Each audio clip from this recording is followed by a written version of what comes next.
Wow. Oh man, I got a hatchet. This is awesome. This is the RoverTech multi-tool camping hatchet. And I'm going to demo this thing for you, but I just want to show you what you get before I take it outside and start hatcheting stuff. This is going to be awesome. Let's check it out. Plastic wrap on there. Let's measure this thing out real quick so we see what we're working with. This thing is about 9 3/4 inches long. The hatchet blade itself with the case on it is about 4.5 inches. Oh boy, I'm outside now to test this thing. I'm still excited I got a hatchet. First things first, I want to point out there's a belt loop on the back here if you want to hook this thing up to your belt. So there you go.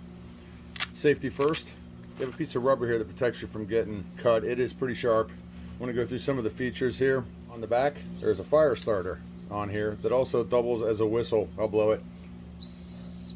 Looks like all these tools, when you remove them, lock too. So here is the knife part of it. Locks into place. Gotta love that. And on the back here is the release button so that you can put it back in safely. The next thing we have, so we have a saw here with a ruler on it. There is a 5-inch saw with a 5-inch ruler on it. That's pretty cool. Also locks into place. A fish scale with a Phillips head screwdriver on the end, and this also has a file on here. Screwdriver on the top, can opener, hex head screw, which I'll show you, and bottle opener. And of course you've already seen the knife part of it. And we have a hammerhead on this side and the hatchet itself. Let's see how this thing cuts. That's what I want to see. I have a wooden dowel rod clamped in here, so let's see how it works. Wow. Yeah, that cut pretty good. 5-inch saw.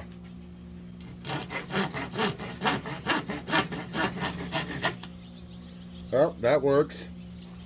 Let's get a piece of paper here. Yeah, it's pretty sharp. Let me make sure I don't cut myself. That cuts through pretty sharp. How's the hatchet do on that? That's what I wonder. Same thing.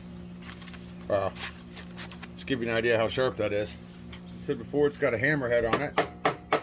You can see the Phillips head portion of this working. I can use the top of the axe itself as leverage. So you've got the flathead portion of this. It works. Also on here, these holes are for box ends. It's basically a box end wrench. So in this case, I could screw this in like this.